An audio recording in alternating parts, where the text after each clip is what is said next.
She may be the face I can. À 90 ans, Charles Aznavour, la voix légèrement voilée par les décennies, lâchait parfois des confidences comme on tourne les pages d'un vieil album photo, avec tendresse pour les uns et une distance élégante pour les autres. « Vous savez, je n'ai jamais aimé les conflits », murmurait-il un après-midi d'automne. « Mais il y a des visages que je préfère ne pas accrocher dans ma mémoire. » L'expression française « ne pas voir quelqu'un en peinture » lui allait comme un gant. Elle évoque une incompatibilité subtile, une divergence sans éclat de voix, une élégance dans la mise à distance.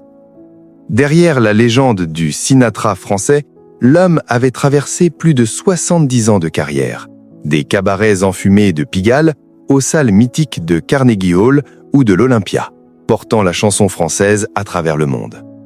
Auteur, compositeur, interprète, acteur, il était un tailleur de mots, un passeur d'émotions. Mais dans cette vie d'artiste foisonnante, il y eut aussi des rencontres qui laissèrent des ombres. Pas des haines viscérales, mais des frottements d'ego, des visions du monde trop éloignées, des instants où la lumière de l'un éblouissait l'autre.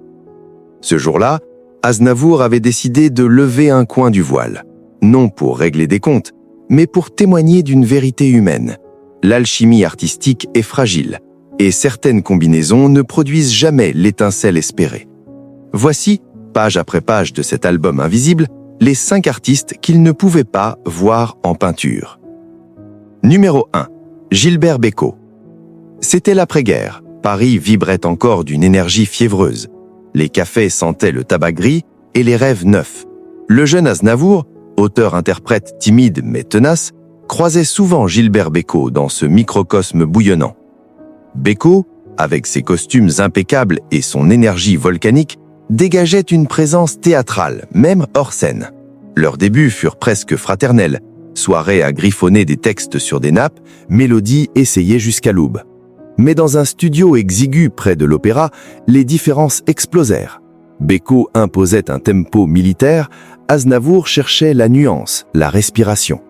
Un désaccord sur une simple mesure, intensité immédiate contre montée progressive, transforma l'atmosphère en tension palpable.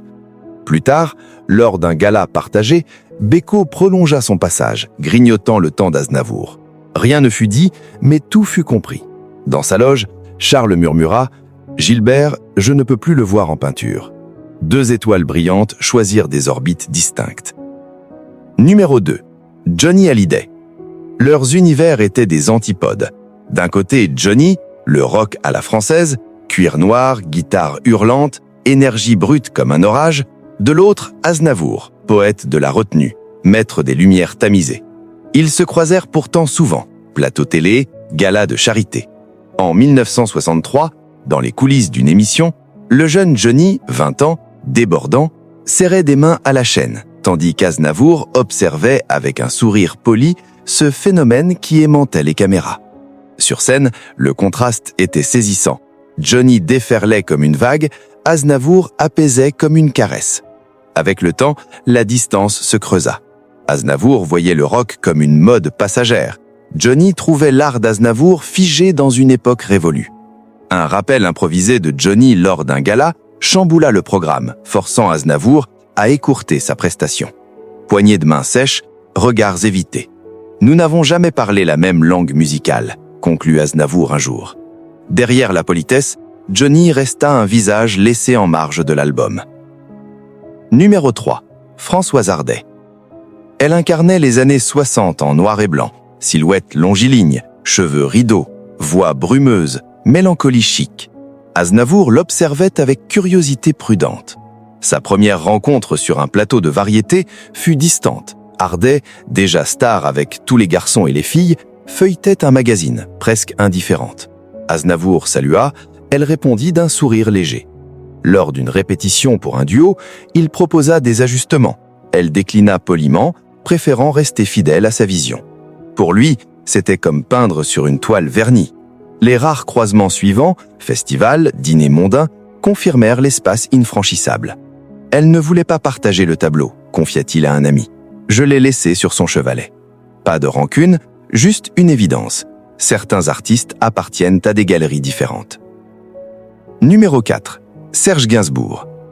Deux piliers aux extrémités opposées du pont de la chanson française. Aznavour ciselait ses textes comme un orfèvre. Gainsbourg griffait, provoquait, cherchait le scandale. Leur premier face-à-face, fin des années 60 sur un plateau TV, fut courtois, jusqu'à ce que la discussion porte sur l'avenir de la chanson. Gainsbourg défendait la provocation comme moteur, Aznavour plaidait pour le murmure éternel. La barrière s'installa. Lors d'un dîner, Gainsbourg improvisa une caricature musicale incluant le style d'Aznavour.